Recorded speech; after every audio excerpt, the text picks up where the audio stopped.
Hello, fellow witches. Let me make something clear. Your magic, it's a lie. It's cheap garbage for people who still think that the detached thumb tray counts as sorcery. And honestly, if that impressed you, no wonder you were bullied in school.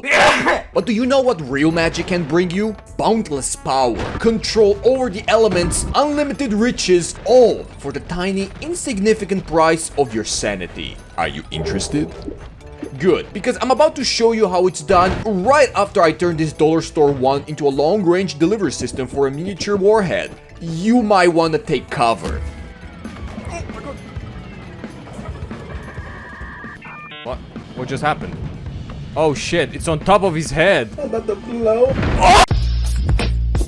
Heard that booty quaking from the pizzeria office. Noita, it's a pretty niche and relaxing game. You might have heard of it. You fight, explore, melt, burn, freeze, and evaporate. It's a red herring, a restrictive reality of what you can do in this bootleg MK Ultra. The true experience exists just outside the confines of these 5 lines of text, learning how to become a god. To achieve this godhood, you must overcome countless obstacles and enemies, one of which is yourself. This is a difficult roguelite sandbox, and like any other game, the developers had to come up with unique elements to distinguish themselves from your average open-ended game. Some had creatures that are incomprehensible to the human mind. Others have slaves. But Noita was more ambitious by creating a mystical language to describe the objects and beings populating this. What was that? I'm finished. Yeah, Finland, the same fine gentleman who brought us similar LSD trips such as Cruelty Squad, Ultra Kill, Fear and Hunger, and of course the creme a la creme, my summer car. Given all of that, you shouldn't be surprised that the whole experience is built around a beautiful volatile catastrophe. The world is alive.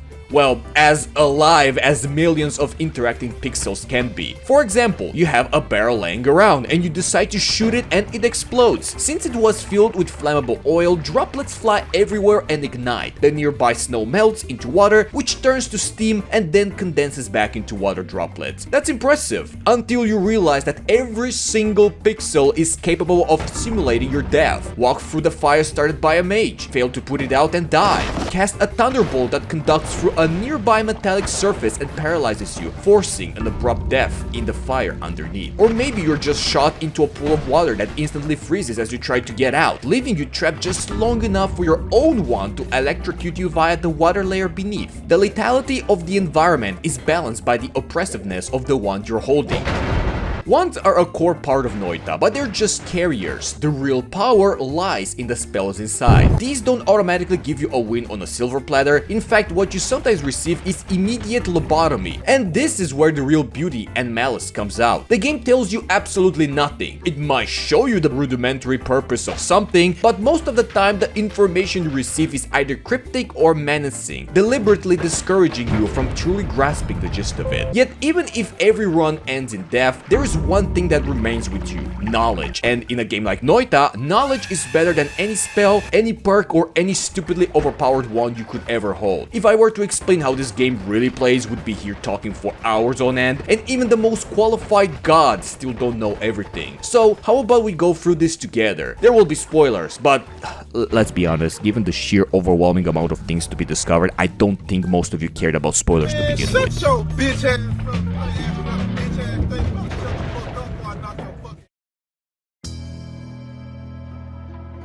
Life is pain! You wake up in the front of a cave entrance. Where are you? Why are you here? I don't know, but your primal instincts are telling you to go down, and for a man with no recollection of his past, that's all the motivation needed. You start with 2 wands and a bottle of liquid, all of which change every run. You have also the ability to levitate, eat the floor, and kick things. To your right, there's a minecart you can use to briefly observe how the physics engine handles kinetic trauma.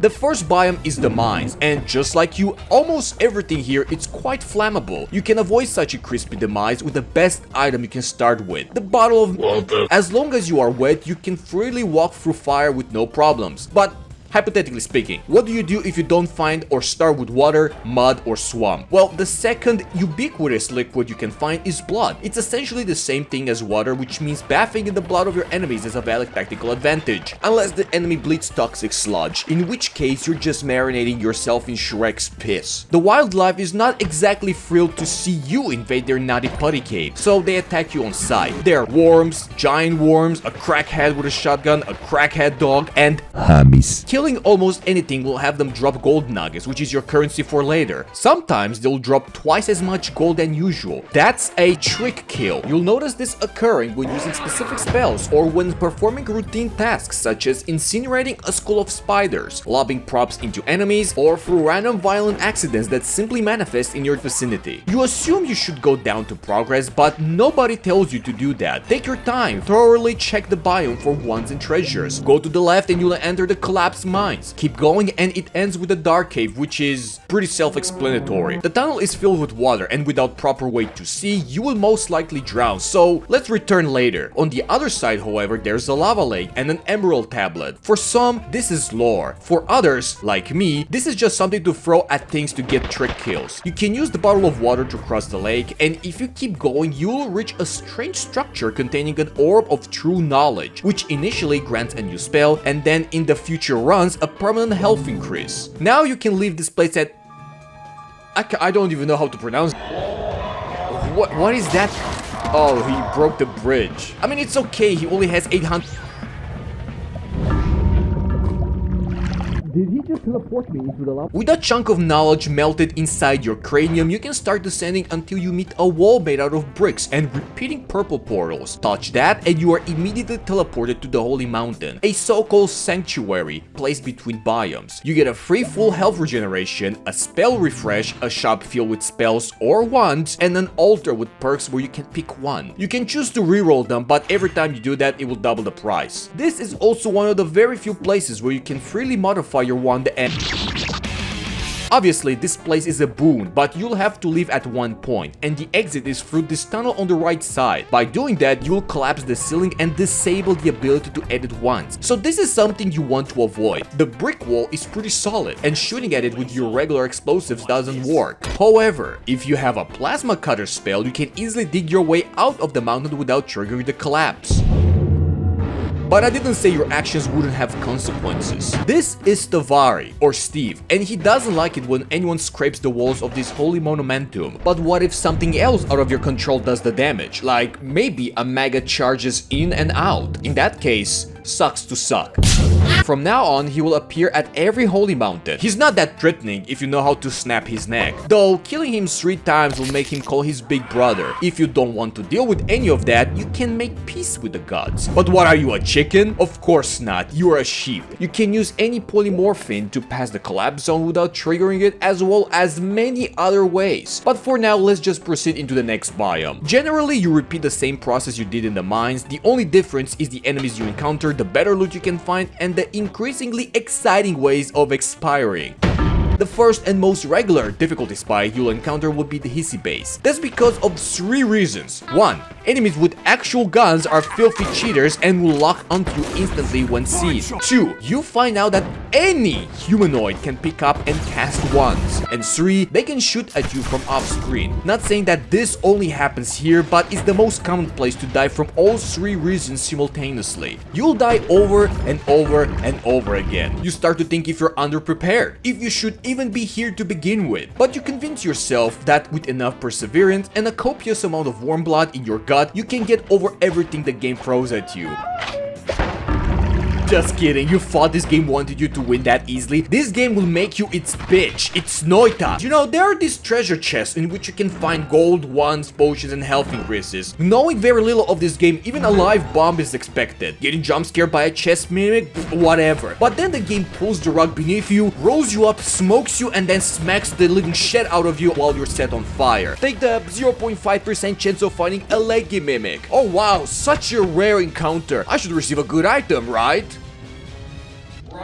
Killing it grants the leggy mutation, and by taking it, you'll quickly realize you've successfully handicapped your run for a somehow uglier, strictly shittier version of Lucky Legs. You've traded your basic mobility for useless twitching appendages that don't even have the decency to let you stand still midair. How about opening a chest laying in the water which drops a thunderstone that paralyzes and kills you? And why restrict this only to the chests? They can even make a health increase mimic, why the hell not? You're completely fed up, but instead of quitting, some of you enter a phase of ritualistic self-flagellation, returning to where you died hundreds of times. But Why? Because of your curiosity, which is when you realize that in order to progress, you don't have to think inside a box, but to shatter it. And what better way to do that than by using what you've been hoarding until now? With bits of scraps of spells, you assemble something.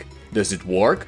Well, there's one way to find out. You hold it and pull the trigger, it shoots, and you don't die immediately? Something finally worked. You don't know how to build a wand, nor will you understand why it works. You'll just have to keep fiddling with your stick. What's 100 more deaths going to do to you? Nothing, because they say ignorance is strength, and I am very strong. You start with the simple stuff, wands that shoot lightning or a shotgun spread of bullets with an electric charge. But the more you progress with the run, the better spells you find, which allows you to construct war crimes such as a bolt that summons a plasma cross specifically designed to detonate the explosive boxes it spawns with, or maybe a flock of homing ducks that detonate on contact. There's something here for everyone, including the high-functioning lunatics that manage to pixel art by drawing 24 frames of rotating hummus. Okay, I cheated with the last one. It's not just one wand doing all of that. I apologize. To make up for it, here's a JoJo wand. Listen, I might be lecturing you on magical ballistics, but I'm not exactly the smartest when it comes to this. But eventually everyone stumbles into a breakthrough. For me, it wasn't some calculated stroke of genius, it was just pure luck by finding a wand with always cast Circle of Vigor. This is exceptionally rare. It heals a percentage of your total health regardless of how much you have. The logical progression was to turn it into a teleporting one. It's the closest thing you get to creative mode before this nefarious game catches up to you. Oh my fucking god! You told me to kill! Call me the comeback king! Call me!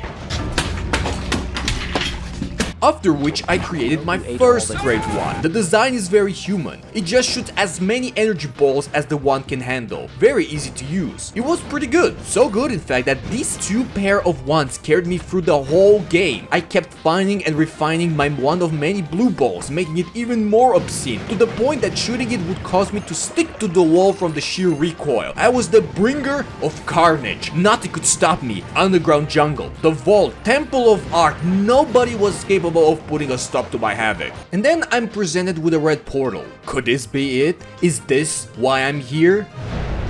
There I was in the laboratory, facing the guardian of the relic, blessed with a wand capable of putting an end. I vaporized the boss in less than a second. Yeah, Commissiona doesn't exactly have a ton of health right now, but hey, we take those. So you grab the prized gear, go through the portal, and finally complete the work by turning the world into gold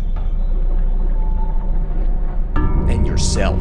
Congratulations, you finished the tutorial. Everything you've seen so far is just 15% of the game as a whole. But now, armed with everything we've learned, it's time to fulfill the vision we've had since the very beginning. We're going to become a god. And to achieve that, you have a sort of a checklist which you have to cross off several items. This varies for everyone, so let me tell you what I prioritize. As ludicrous as our previous eyesore of a wand is, it's not even close to the scale of what we're aspiring to do. But with that ambition, a dilemma arises. Should you cheat? And I don't mean in the conventional way, I mean the intellectual sin of looking things up. Some purists will tell you to just play the game, experiment with the mechanics, and learn from your failures, but search for a wand and stick with it until you have the surplus health to spare blowing yourself up. You might be saying, but Poots, that deprives you of the satisfaction of discovery. And I'd agree with you if this game didn't reach at times arcane level of bullshit. And even with that shortcut, trust me, you'll die just as much. Call it a skill issue, but I don't even need to make an argument when only 36% of you have ever set foot in Hissi base. Even after 100 hours, I would have never guessed that combining ping pong path with a regular luminous drills creates a medium-range lightsaber that deletes the environment and your enemies. Why does a drill suddenly get a few extra inches to its height? Well, because of this one weird trick. Ping pong doesn't just make a projectile fly back and forth, it also increases its lifetime, and by logic, it also equals to distance. Some might argue you shouldn't use it because it destroys gold nuggets or makes the game too easy. But I've died for the 20th time in a row, and that ship has already sailed. I'm not going to experiment, I'm going to use any wand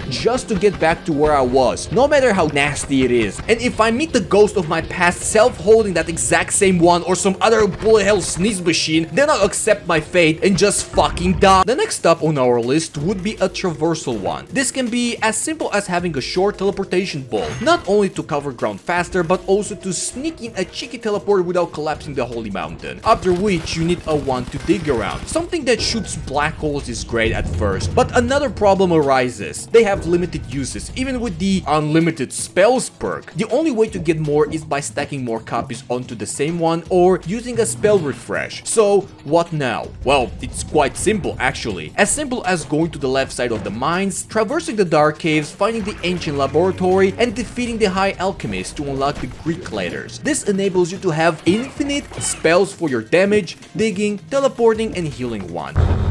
But considering you only have 4 wand slots, you can get creative and combine them together to save space. In which case, I run with a damage wand, a teleporting plus healing wand, and a digging wand, with a 4th slot reserved for storage. Although caution must be taken to put the last wand in the furthest away slot. You don't want to accidentally die or crash your game.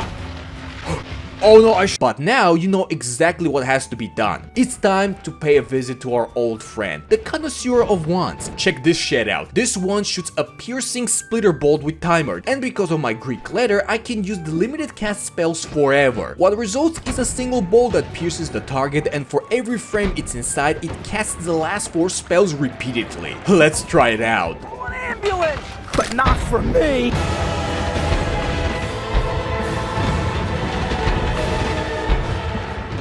What the fuck? I'll give you one more round with me.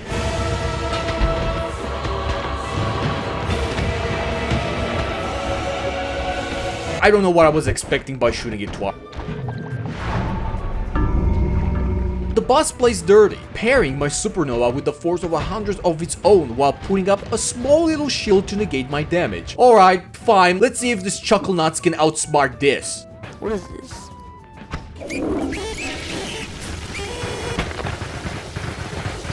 Now that we're in a much better spot than before, it is prime time to explore the world of Noita, outside the confines of the mountain. You'd think this is strictly late game territory, but if you start around with a bottle of mud, you are already set. There isn't much out here but lots of cardio. However, there are some points of interest. If you find this specific house and align yourself before digging straight down, you'll drop right onto the High Alchemist. Or you can hike with an emerald tablet all the way left to the lake, toss it into a shack, and get teleported into a subaquatic bunker, just to be jump scared by a homeless man with a torn bathrobe. But that's only if the stars align.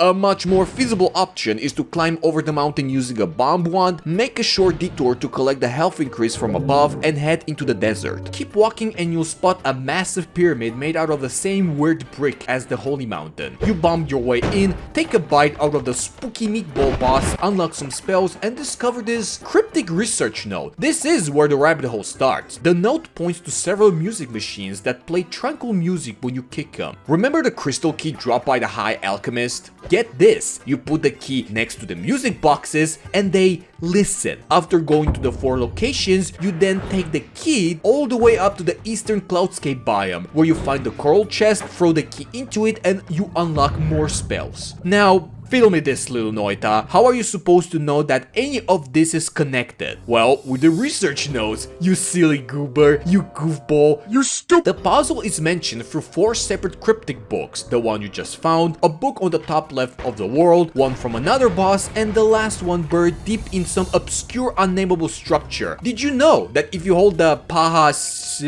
that eye laser thing you found in the snowy wasteland, it reveals invisible platforms above the pyramid that leads up straight to the coral chest? This is what I mean when I say Noita's secrets are designed to be missed. And that's just the beginning, because they can get much more hazardous, and that is when they get very exciting. But let's not get ahead of ourselves. That requires a lot more preparation than what you have now. I know that because you haven't reached the point of spending 30% of your run just traveling. If your god run takes less than 5 hours, I'm not saying you're playing the game wrong, but you still don't get it. You are playing as you're still restricted to this specific plane of existence. You aren't. If you keep going left or right, you'll eventually be stopped in your tracks by an imposing wall made out of extremely dense rock, or EDR, designed to be the limit for anyone carrying something as quaint as an energy orb or a dynamite wand. It's the furthest the developers intended for you to go. Yeah, right, we have ones that shoot accelerating black holes that have more orbiting black holes, which eat through the environment like it's a highly compressed, crispy bread and dry, tightly packed meat and cheese pressed Cuban sandwich. So you start to dig into it,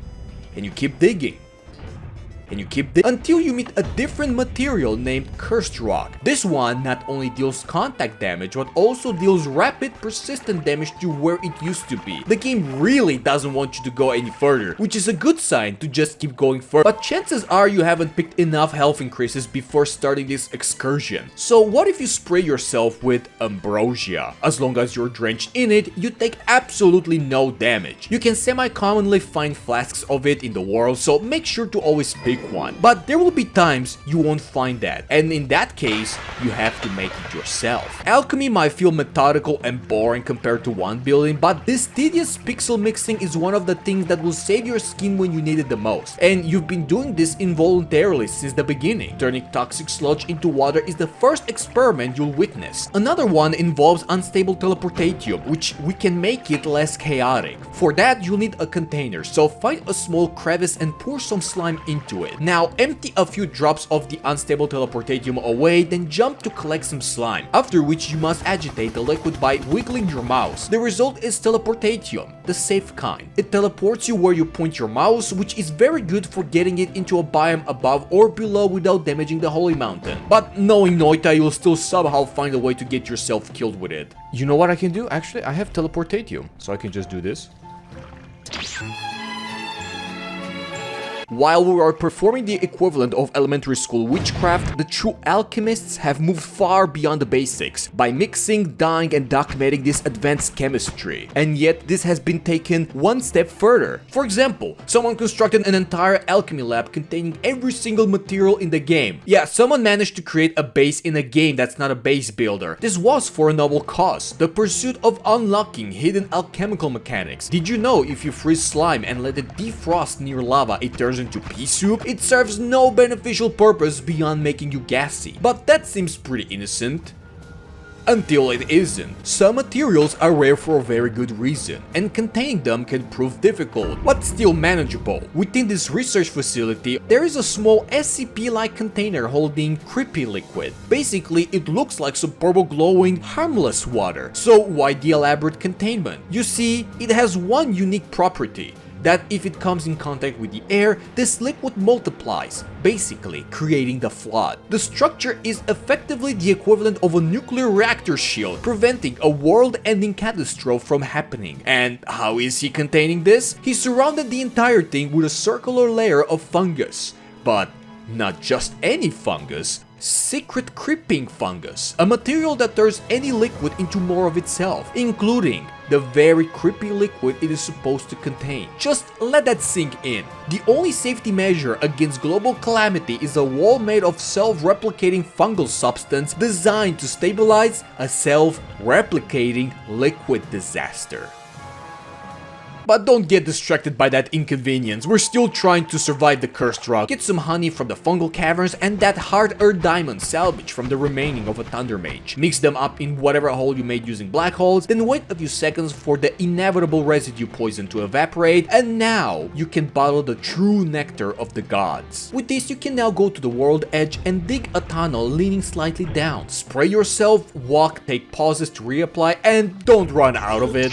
At one point, you'll notice that the cursed stone is gone, and if you keep digging, you'll exit on the left side of the world border. Make no mistake, you are not back where you were. You are in a brand new reality called Parallel World. It is nearly identical to the main one, but we aren't here for sightseeing. We are here to visit the Holy Mountains in order to gain the perks we missed. You can go through as many parallel worlds as you wish, although I advise against getting too greedy. It's not the gods that will eventually stop you, but the limitations of your own hardware. the game will crash, the engine will scream, and if you picked up gold is forever early on, you'll figure it out why that was a mistake soon enough. Going from parallel world to another and collecting everything can take a long time, unless you stop using that caveman teleporting one and start driving Lamborghini, which I've built prior to coming here. Meet Mrs. Neurodivergent. Some ones are slightly more sophisticated, allowing you to dig a circle through the terrain using a black hole for just a moment, swapping places and repeating endlessly. It basically makes it so you don't need a digging one anymore, but instead need earplugs. Mine is just very fast, so fast in fact that it moves me quicker than the game can render, so when I get stuck in something, the game shows I'm far ahead of where I actually am. Not only that, but if I manage to do that when teleporting directly onto a portal instead of sending me back to the main world's holy mountain, it glitches out and sends me back on top of the portal. If I'm doing that too much, it can cause anomalies like duplicating the wands, spells, entities nearby, and at some point, physically moving a copy of the fucking mountain entrance to the left side of the world. And you know what? Maybe you don't want to travel that fast. Maybe you don't even want to spend nearly 2 hours visiting numerous Wandmars to build a parallel world wand that teleports you to the exact same position in the next world. What if you instead want to abuse the game that killed you numerous times by exploiting every inch of it? Then go visit 39 separate holy mountains and load the reroll machines into memory. But don't touch them yet. Afterwards, do one roll on each, effectively giving your game an aneurysm, which results in breaking it and allowing you to reroll perks as much as you want. If you can't do this because you're too poor, head to the left side of the world, dig through the EDR into the gold room, and enter the Millionaires Club. But one aspect is still not covered. It is completely fair and fine if you want to travel and find those health upgrades yourself, but there is another way. Some of you might call this cheating because it allows you to skip this tedious process. The more esoteric folks already know what I'm talking about, but for the initiatives, we're going to take the remaining ambrosia and go to the Temple of Art and find this fella. Make sure to also locate a health upgrade. Once prepared, spray yourself and let him cut your health in half as many times as possible. The debuffs will start to stack and your maximum health will drop to single digits. Once satisfied with your fragility, rush and pick up the health upgrade. When the debuff wears off, the flat health gain is multiplied back up, but you'll end up with way more than you initially had. Just be careful because elements such as fire and toxic sludge deal percentage damage. That's why you get immunities via perks for everything but venom and one thing. This is the only unstoppable force, the only thing scarier than death herself. This is the balancing act of Noita. A few pixels will strip away every resistance you have and turn you into a ship with 1 hit point. You might be able to swim in poison and lava, out-healing the damage with your traveling wand, but you are not strong enough to outsmart several droplets of lean. We'll handle that later, but for now almost nothing can kill you. So with that freedom, you can now aim to get yourself some nice drip. To do that, we are going on what is easily the most notorious quest in the entire game. Start by taking the laser eye thing and bring it down into the snowy chasm to fight a specific boss. You need to keep it close as the boss is only vulnerable when you have it nearby, but it drops the sun seed. Take that seed to the top of the pyramid and it transforms into a glowing Now let's go into the skies and reach the moon without dying preferably.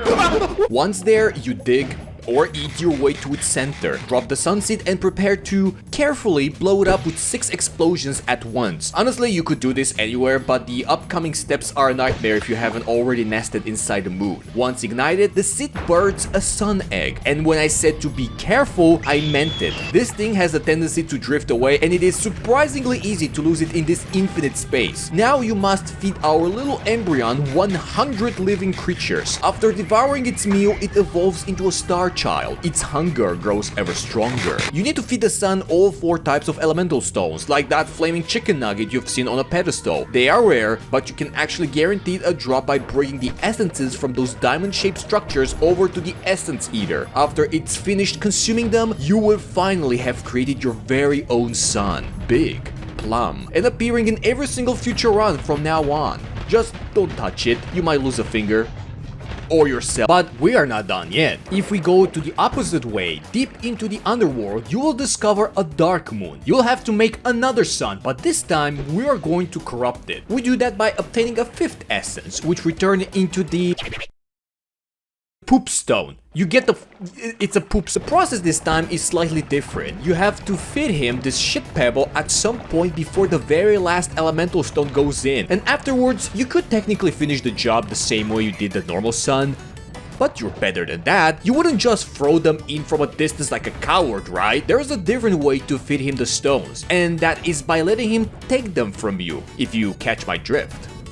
No? What I'm trying to say is that you should jump into this gestating sun while holding the stones in your inventory to give them all at once. Of course, this wouldn't be an issue if you already had extra lives, which you should. And if you're afraid you don't have enough, just go get more. You already broke the reroll machine. It's pretty straightforward. Be thankful you don't have to do this with your insurance company. Like, hey, could you imagine? Like, how would you explain this? Yeah, I need another extra life. I felt inside my sun. Wait, what? You fell in your sun? No, you don't understand. I created a sun, and because I was too close, it sucked me in and almost got me killed. Stay right where you are, I'm calling the cops. Oh, for fuck's sake. So, you know what? I think you should jump. You don't want to? Didn't you want to have control over the elements? This is the best way to do it. Jump. I'm not suggesting anymore. Jump. And just like that, you've created a Dark Sun. For your diligence, you will unlock a fancy crown for your character in future playthroughs. But a mere crown is not enough to ensure dominance. That can be fixed by collecting 33 knowledge orbs to achieve one of the numerous endings. But I hear you say, why not 34 orbs? No, nobody deserves that. We never earned the right to wear it. We are merely his disappointing children, aspiring for their greatness while failing to earn their most prized possession. The Amulet of Yinder isn't something you earn. It's something you steal. And do you really want to live with that theft on your soul for the rest of your life? I mean, if you're actually okay with the monotonous process of checking your pixels to stay in the exact correct position to cast the end of everything, which spawns a greater treasure chest containing an orb, then by all means go for it. It's beyond our scope. We are going to be happy with the Temu version of it. You grab the sample, drag it to the mountain altar on the surface, drop it and pick it back up once you've secured at least 5 orbs of true knowledge, after which the game will throw you into New Game Plus. And if you're feeling bold or just looking for an alternative to CBT, you can do this multiple times, though the game demands 1 additional orb for every successful cycle. Fun fact, you can bring a lot of things to the altar to finish side quests, and trust me, bringing the fish here is a lot easier when you're not teleporting it across crumbs of floating terrain. In New Game Plus, you can find all the orbs necessary for the ending, but most of them are in an area instead of a specific spot, which means you have to search for them while listening to the menacing boom echoing every time you pick one up. That's Colby powering up. Each orb multiplies its health until the bar looks like it's flashing your IP address, and that value can be significantly higher if you decide to do this in later New Game Plus cycles. Rest assured, you can just yoink the sample, ignore the boss, achieve the peaceful ending, and get the necklace. Which I forgot to record. But even with this hazardous one capable of causing an epileptic seizure, you still couldn't move Colmy's health bar a single pixel to the left. Okay, we are weak and pathetic, but I'm done being the disappointing son. We don't just want to impress the gods anymore, they have to fear us. And to instill that kind of existential terror, we must descend into the weaponized hyperfixation of one building. Which means getting intimately familiar with the game. The ping pong modifier isn't an isolated case with its hidden stats. Some specific spells, like Bouncy Burst, have a peculiar mechanic that they gain more damage the faster they move from their initial starting speed. By applying Heavy Shot and Accelerating Shot, the projectile starts slow, but quickly accelerates to deal a ridiculous amount of damage. You can get up to around 150,000 damage. I thought that was a respectable amount, honestly. That is, until I checked other creations from the more successful witches. This is something. I don't know what I'm looking at, but can you guess how much damage does this advanced one do? 500,000? 1 million damage? No, this deals only 300 trillion damage. And you know why they say only? Because the one previous to that deals 600 trillion damage. So you know me, I spent approximately an hour to get all the parts to create my version of the ultimate one, with the exception of one detail.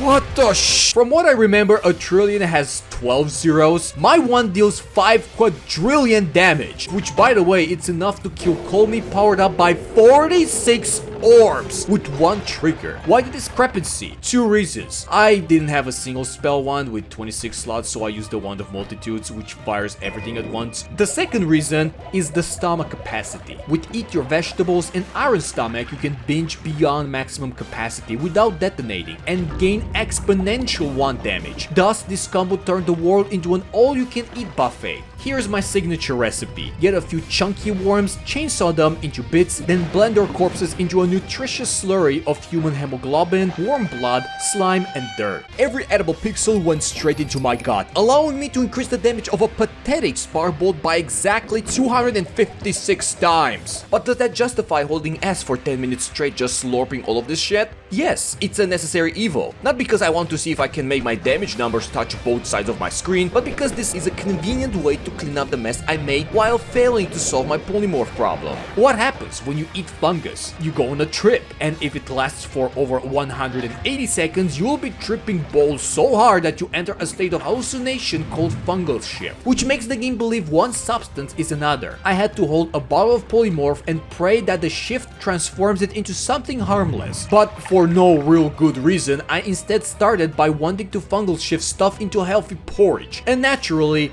it did not work like I planned. In my bottle, I had a little bit of fungus blood, you know, for the added flavor, and the game took offense over that by turning every drop of fungus blood into Sima, permanently locking me out of future shifts. So, plan B. Lure a revive bot and a master of polymorph into a tiny gore-coated cave, kill the master, eat the flesh, let the bot revive his soul, repeat. Get a lot of poly immunity, and then proceed to accidentally shoot my storage wand containing a reduced lifetime cessation, which permanently soft-locked my existence between dimensions. Fantastic. Let's pretend that didn't happen this time by opening a second instance of the game to force restore a previous backup and undo my transgression at the cost of losing my 42,000 seconds of poly immunity. Either way, life was good. Having a plus 10 hours long god run with my trillions of damage and immortality. The game wasn't a roguelite anymore, it was a GPU benchmark, so at this point, why not see how things get by New Game Plus 28? But just as I said that, because of my hubris, I missed a single orb, one, and accidentally turned the entire world into toxic gold. At first, I didn't realize, but then it hit me. I couldn't die, no matter what. I tried everything to end it. I stood inside the cursed rock in the world border, I jumped into an omega white hole, I sawed myself and even attempted to turn myself into piss. Even that mercy was denied. Why? 16 stacks of stainless armor. Then it struck me. Polymorph strips resistances. But what liquid could I use when all existing and newly created liquids get turned into toxic gold, including my very own blood? If I had any to begin with, because I'd long ago replaced my circulatory system with gas pipes. And then I remember fighting that ghost deer god by shooting him repeatedly with warheads that split into two others, which had orbiting nukes around. Listen, you know this is something you'd also want. Upon defeat, he would drop the polymorph spell, but it was not working. It should have turned everything on the screen into a ship, including myself, but no matter how much I cast it, it would not do it. Well, you see, before this, I still jumped through a few parallel worlds to eat whatever masters of polymorph I could find, just to have a safety net. So, I waited over 1,000 seconds in real time, just sitting there in silence, eventually realizing that I've become everything I hated. A smug, invincible god with infinite gold and no purpose, begging for death. Fortunately, the moment arrived. I cast an Omega White Hole and immediately polymorphed myself into a squishy sheep, finally releasing myself from this gilded prison.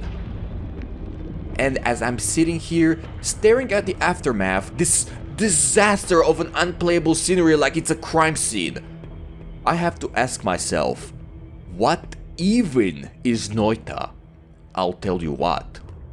It's arson. You spend hours of your precious life slow cooking a simulation of a zip bomb capable of changing the ambient noise in your room from a soft hum into a jet engine. You can convert your frames per second into seconds per frame. It will make you hate yourself with every pixel of your being. And because of that, I highly recommend it. The art style is clean, the music is immersive, and it perfectly sets the stage for the shit show you will inevitably trigger. My only real critique is that the game can be a little ridiculous with how it hides its information. Also, there's a profound lack of Obamium, which is a missed opportunity considering that there's Australia. I guess. Other than that, I rate this game a 4.824 out of 5. When you look at the sheer volume of hours you can get from the base game, and then considering it has workshop integration that basically hands you DLC-sized content for free, 20 euros, it's an absolute gem. Oh my god, Loris, I'm in Noita. And if you've stuck around for the whole video, then you've already proven to have the patience required to play this game. By the way, thank you very much for watching, I truly appreciate it. If you enjoy this type of content, be sure to do all the things that will please the YouTube overlords. And a huge thanks to my sandwich backers as well as all my daily benefactors on Patreon, the true supporters of quality and delicious content. For my next excursion, I've decided to go for a more traditional trip, the kind of place where starvation, systematic racism, and accidental autoerotic asphyxiation via cursed jewelry are the least of my concerns. Until next time.